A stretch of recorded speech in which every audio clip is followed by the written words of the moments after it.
Assalamualaikum. Waalaikumsalam warahmatullahi wabarakatuh. Halo guys. Halo guys. Kita kembali lagi. We are back. Bang, Ya. kali ini, oh ya sebelumnya Bang, Oh, lupa betul, Bang. betul. Tetap jaga prokes guys. Prokes 6M. Karena ya itu, seperti yang kita jelasin di video sebelumnya. Sebelumnya lagi ada varian baru nih yang katanya daya menularnya lebih tinggi. Ya, ditambah lagi rencananya kan untuk Nataru tahun ini, Iya. ya pemerintah juga bakal menaikkan lagi nih level 3 ya. Jadi PPKM level 3. Oke. Sehat-sehatnya guys. Ya, tetap semangat pokoknya Tetap guys. semangat. Nah, Bang, Ya. kita bicara tentang yang tadi kita omongin Bang. Oke. Rookie of the Year. Dan juga of the next year. Oh, of the next year. Oke. Jadi rookie untuk 2021 ini Betul. dan juga siapa nih kira-kira peluang yaitu gelar Rookie of the Year 2022 2022. bakal diambil sama siapa nih? Iya. Untuk di 2021 nih Bang. Seperti kita tahu Betul. bahwa rookie-nya adalah Jorge Martin. Jorge Martin. Ya. Menurut Bang Joni, Ya. kenapa akhirnya Jorge Martin nih yang ya kita tahu bahwa justru juara dunianya kan bukannya Jorge Martin, Iya. tapi Enea Bastian ini. Betul. Ini agak sedikit flashback juga bagi gue bahwa Ini ketika juara dunia Moto2 kan? ya Betul. ketika di 2019 Iya. juara dunianya Pecco Bagnaia, Betul. tapi Rookie of the Year-nya justru ya bukan suatu pembalap unggulan gitu ya. Quartararo ya. Quartararo. Betul. Nah, untuk di 2021 ini apa nih? Jadi ada perbedaan memang di 2019 bahwa memang terbukti waktu itu Quartararo menjadi Rookie of the Year karena menggunakan motor Yamaha yang dikatakan user friendly buat pembalap debutan MotoGP. Nah, ternyata untuk di 2021 ini adalah ada perbedaan di mana hampir semua pembalap debutan menggunakan motor Ducati Desmo Sedici. Jadi istilahnya ini ya Rookie of the Year versi OMR Ducati. Nah, selain itu kalau kita melihat, memang kalau pamannya keberadaan tim di mana Enea Bastian ini yang menjadi juara dunia Moto2 2020 dengan si Jorge Martin ini agak sedikit timpang karena faktanya Jorge Martin berada di Pramac Racing menggunakan motor spek 2021, sedangkan Enea Bastian ini di tim Avintia Sponsorama Racing dengan motor spek 19.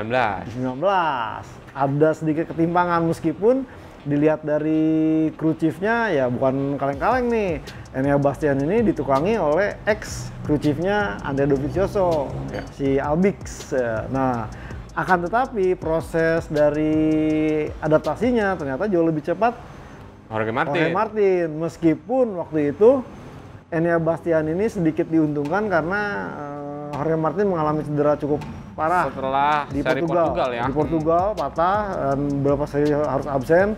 Sayangnya Enea Bastian itu baru mulai ketemu settingannya di paruh musim kedua, Ya, terutama di Misano ya. Di Misano. Kemudian itu sempat cukup alot tuh dan dari bahkan sempat memimpin di atas Jorge Martin. Sayangnya penentuan di Valencia kemarin Jorge Martin menunjukkan bahwa dia juga pengen memenuhi targetnya sebagai pembalap Rookie of the Year dan dia mampu tampil cukup bagus, sementara Enea Bastian ini harus tertinggal.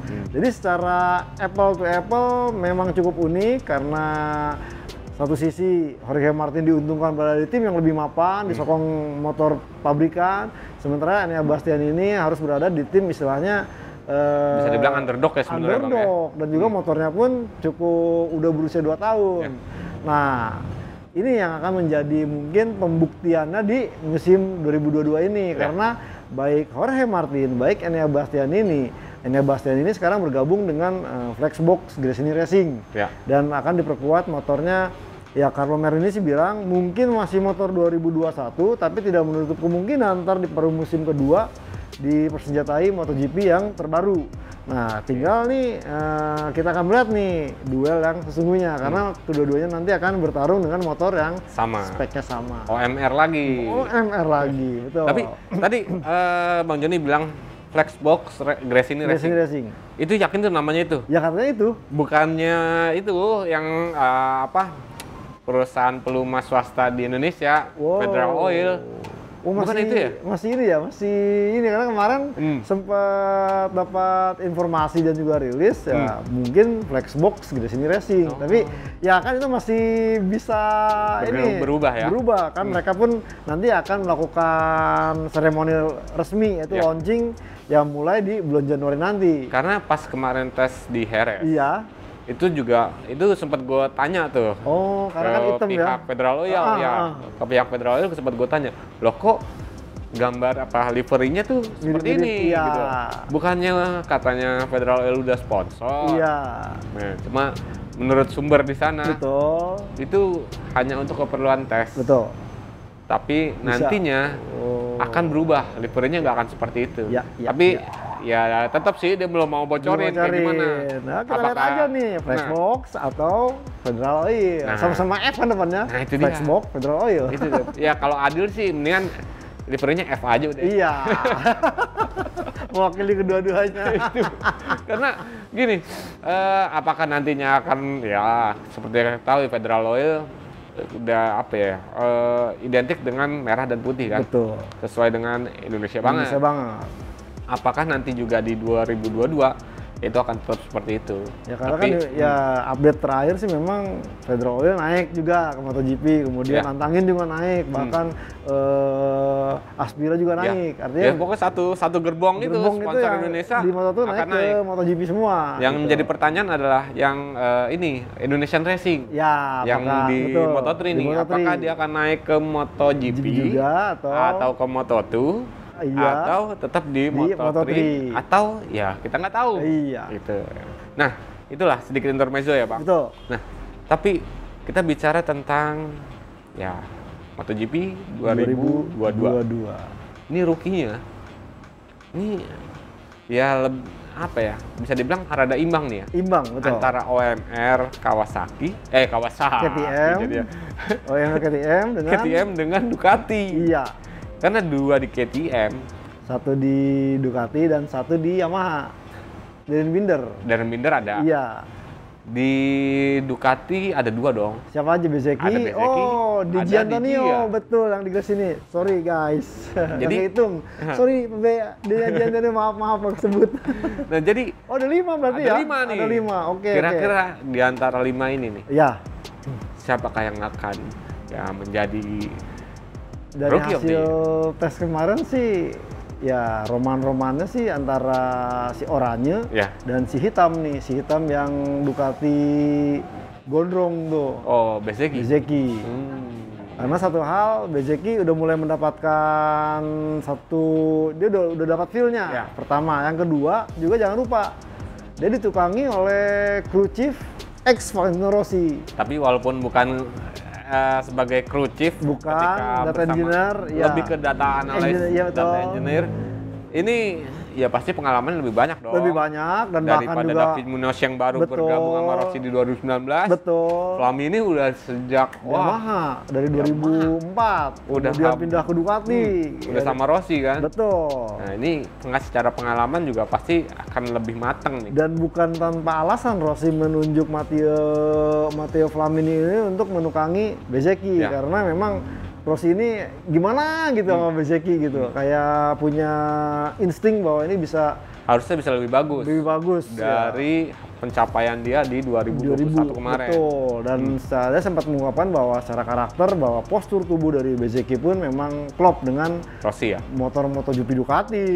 Rossi tinggi banget. Bezzecchi kan mungil, compact seperti dia sempat bilang. Bagaimana seorang Zarco di Ducati bagus ya karena postur tubuhnya buat Zarco tuh pas banget naik motor Ducati. Nah sementara sekarang kenapa bilang KTM, ini dua talenta yang tahun lalu berebutan di Moto2 di motor yang sama, sekarang dipercaya naik ke motor MotoGP. Kita akan lihat nih, memang kemarin di tes pramusim belum terlalu ini ya, karena memang masih istilahnya pengenalan dan pure apa yang dikatakan oleh Hervé Foncharal sebagai principal tim dari KTM Tech3. Ya di tes pramusim kemarin 2 hari Jerez itu pure diberikan kebebasan buat baik itu Raul Fernandez, baik itu Remy Gardner untuk merasakan semaunya apa yang dirasakan soal motor KTM RC16. Tapi nanti di tes Sepang itu baru akan kita melihat bahwa bagaimana adaptasi yang terbaik dari Remy Gardner atau Raul Fernandez. Jadi kalau menurut Bang Joni, Iya. lebih ke siapa nih? Kayaknya sih saya ke Ducati sih, antara Lebih ke Ducati ya, Di antara Giannantonio Di Gia atau Bezzecchi. Bezzecchi ya. Iya.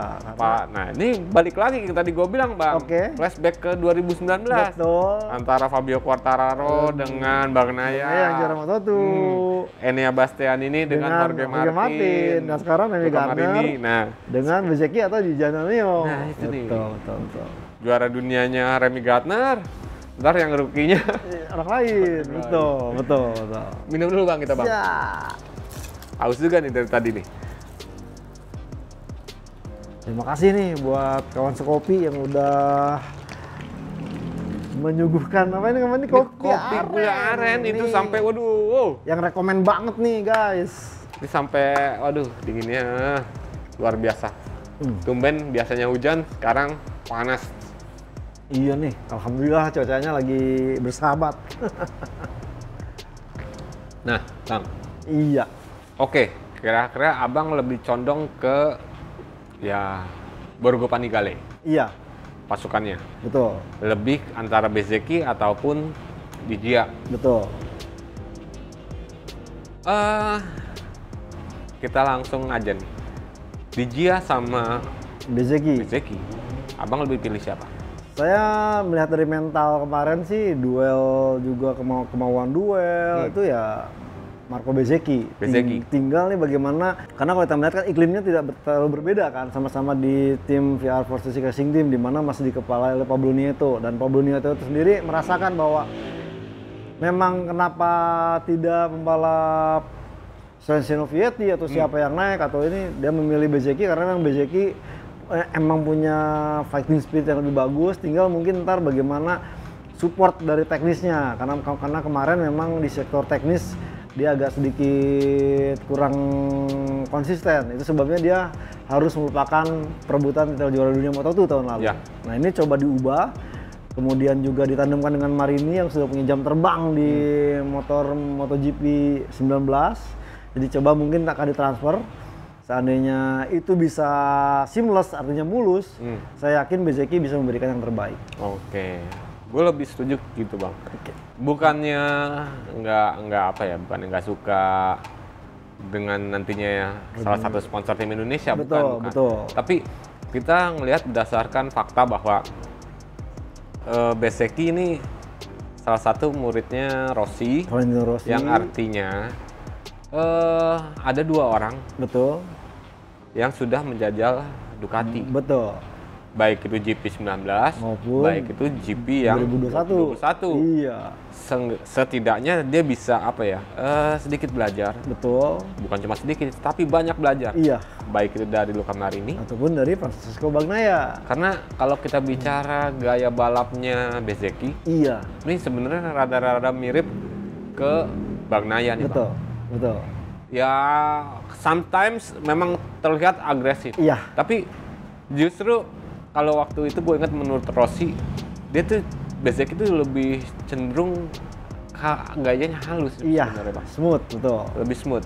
Ya, Jadi menurut gue harusnya bisa itu bisa lebih cepat beradaptasi dengan Desmos Sedicci. dengan Desmos Sedicci GP. Apalagi ya sebelumnya di video berikut, Iya. video Kemarin sebelumnya itu kita udah bilang bahwa ini Ducati ya justru seolah-olah membalik fakta dari Yamaha bahwa Desmos Sedicci GP adalah motor yang ramah buat rookie, betul. Itu guys. Jangan itu, Rossi aja sampai penasaran pengen jajal motor. Itu gara-gara ditantang Yo, sama iya. Michel Piro. Piro, lu nggak mau naik motor ini, mau lah. Mau lah.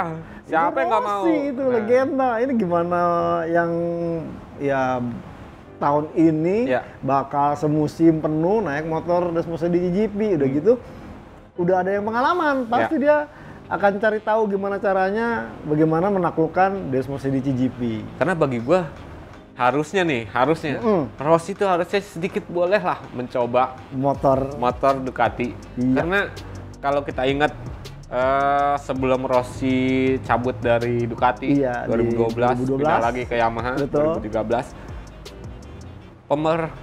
pemerkasa yang mengidekan, Betul. yang mengidekan bahwa Ducati harusnya memakai sasis Delta Box itu dia. Rossi. Iya. Dengan Betul. permintaan ke Michel Prezio ya. Iya, Preziosi dulu. Preziosi. Betul. Masih belum dalinya. Belum. Ketika itu dia minta untuk ya itu dia ganti Delta Box. Iya. Tapi ya maaf kata ketika itu kan 2012 Ducati dalam masalah krisis keuangan. keuangan. Sampai akhirnya diakuisisi sama Audi. Betul. Nah, ini bagi gue seharusnya Rossi nyoba dong. Betul. Ya, harus biar menembus yang udah ngasih ide dan bahkan kan ide yang membuat Desmosedici memakai Delta Box aluminium itu kan di Gidalinya berdasarkan referensi info masukan dari Valentino Rossi yang dia juga dan Preziosi kan sebelum akhirnya digantikan sama dalinya. Dan sekarang motornya malah ya seperti kata Mikel Piro kan, wah 10 tahun lalu pada nggak mau, sekarang berebut pengen seperti Ducati. Nah itu sih, jadi kalau menurut gue kayaknya benar bahwa harusnya Bezzecchi bisa lebih baik daripada Digia. Ya tinggal ya itu tadi Pablo Nieto bisa nggak memberikan istilahnya motivasi, kemudian memberikan feedback agar tampil tetap di atas performa terbaiknya. Ya.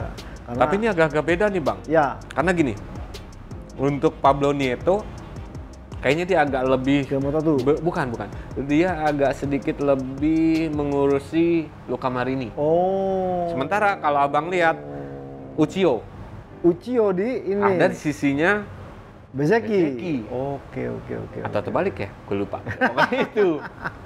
Jadi seolah-olah ada dua orang yang mempunyai divisi masing-masing nih. Ada siapa yang mengurus Marini, siapa yang mengurus Bezzecchi. Karena aku takutnya Uccio kan sibuk lagi ntar selain di tim Moto2 yang Sky 40 VR46 juga kan dia ada Master Cam 40 VR46. Itu juga di Moto2 ya. Kemin itu ya pembalap Thailand. Iya, Kemin Kubo ya, Pak? Kemin Kubo sama satu lagi siapa tuh. Jadi ini merupakan request dari Yamaha untuk melakukan proses pembibitan pembalap muda. Karena ya sekarang ini kalau mengandalkan pembalap-pembalap tim-tim pabrikan lain udah punya istilahnya jalur pembibitan, bagaimana KTM dengan Red Bull Rookies, kemudian juga di tim Moto2-nya ada. Sementara Yamaha nggak ada. Yamaha saat ini nggak ada, Honda ada, kemudian Ducati dengan beberapa pendekatan, apalagi Gresini sekarang dipegang oleh Ducati, VR46 dipegang oleh Ducati, artinya ya udah punya proses pembibitan siapa pembalap yang mungkin nanti akan diorbitkan di MotoGP masa depan. Itu kalau ditarik benang merahnya, benang merah. Inji. Ditarik benang layangan ya, benang layangan.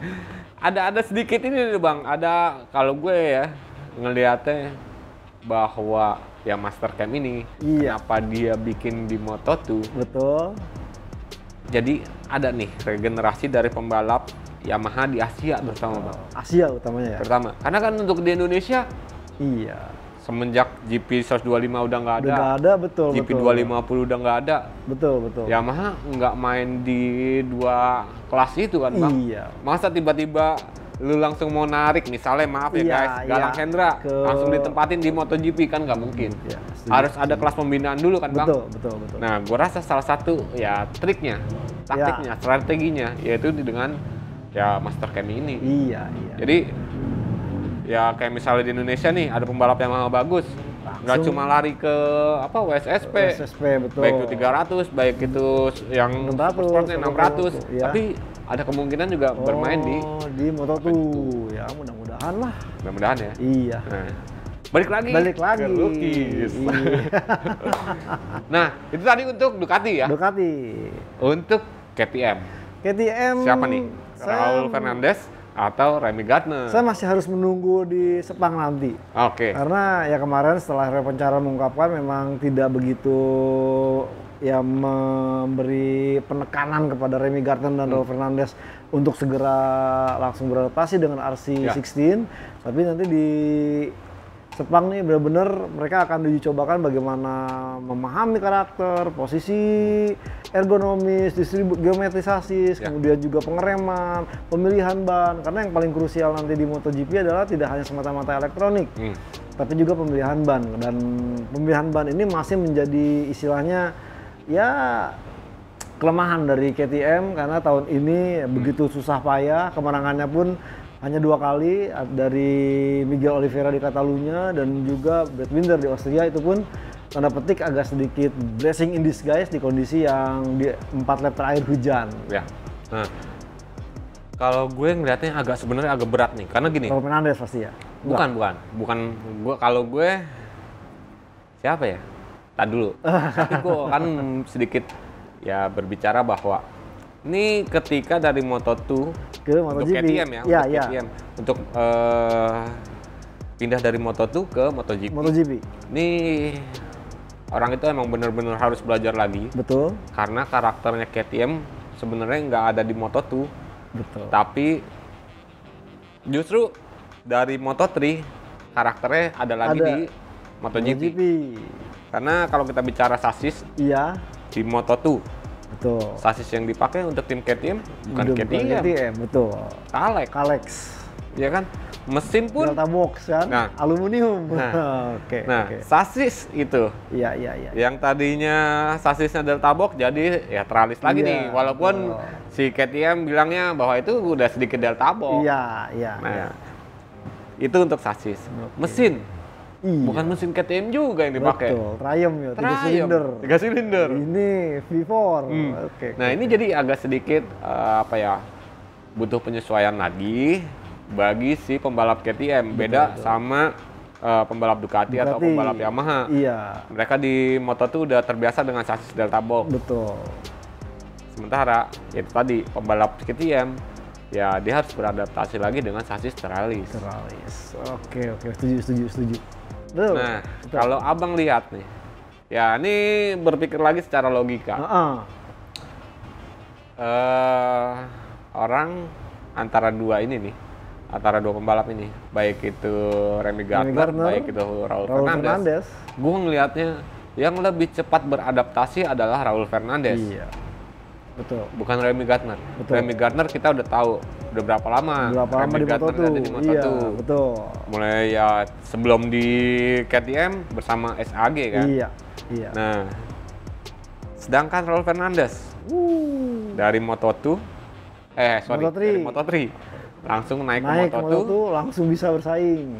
Rebutan gelar juara dunia, Rookie of the Year. Betul. Ada di dia. Iya. Jadi kalau menurut gue ini agak sedikit Remy Gardner lebih Raul Fernandez di atas Remy Gardner. Iya. Lebih diuntungkan karena ya tadi proses adaptasinya si Raul Fernandez yang agak lebih cepat. Betul. Kalau menurut gue loh Bang. Iya. Kalau menurut Bang Joni yang tadi ya.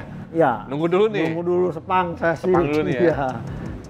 Oke. Karena ya baik kedua pembalap ini membutuhkan istilahnya akustomisasi atau pembiasaan diri terhadap atmosfer di MotoGP, karena di Moto2 kan mereka di satu box nih. Ya. Ini nanti mereka di box berbeda, artinya tidak bisa istilahnya main nyontek atau main denger omongan dari si mekanis seperti ini. Benar-benar pure agak sedikit eksklusif. Kalaupun pemainnya data dibuka itu ya harus obrolan dari tim manajernya gitu. Nah, ini ngomong-ngomong soal Remy Gardner nih Bang. Iya. Ini kayak menarik nih kalau kita bedah helmnya nih Bang. Ya. Bedah helmnya. Betul. NHK. Betul. GPR Tech ya? Iya, GPR Tech. Itu kita bedah, mau nggak lo? Mau nggak guys? Kita pengen tahu nih. Iya. Kayak gimana sih? Spesial nggak sih? Spesialnya, gitu. Iya. Ya ini kan produk Indonesia nih Bang. Produk Indonesia. Betul. Dan akhirnya ya itu tadi mimpi untuk jadi juara dunia. Betul. Walaupun helm ya. Betul, itu helm, jadi kenyataan. Jadi kenyataan. Ya pasti kan orang pakai helm NHK, itu helmnya juara dunia Moto2 2021 loh. Nah, ntar kita coba ya. Kita main ke NHK. Kita lihat kayak gimana sih detail spesifikasinya gitu kan. Jangan-jangan spesial banget gitu karena itu ajang balap Moto2 atau ternyata malah ini sama nih seperti yang dipasarkan dipakai sehari-hari. Jangan-jangan sama. Iya, jangan-jangan. Tapi kan kita nggak tahu, makanya nanti kita bedah. Kita ajak. Halo Pak Jo. Oke. Oke. Jadi ternyata itu ya Bang. Kita balik lagi ke ya pembahasan awal kita bahwa rookies nih kalau dari Bang Joni untuk di sisi KTM lebih ke Bezzecchi. Iya, ke Ducati.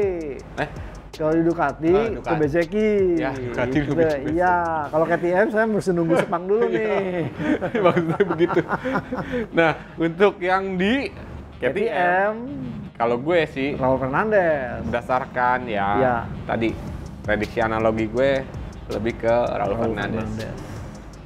Tapi nanti ya kita lihat lah. Iya, ada 5 tuh. Guys, mau pilih siapa? Mungkin kah? Jangan-jangan malah si Darren Binder. Karena kan dia pakai Yamaha, motor yang paling katanya ramah untuk rookies atau ya duo Ducati, Bezzecchi sama Di Giannantonio atau duo KTM. Ya, Darren Binder bikin kaget kayak Quartararo ya. Iya, walau alam tuh. Udah berantakan deh prediksi. Apalagi dia pakai GP yang berapa ya?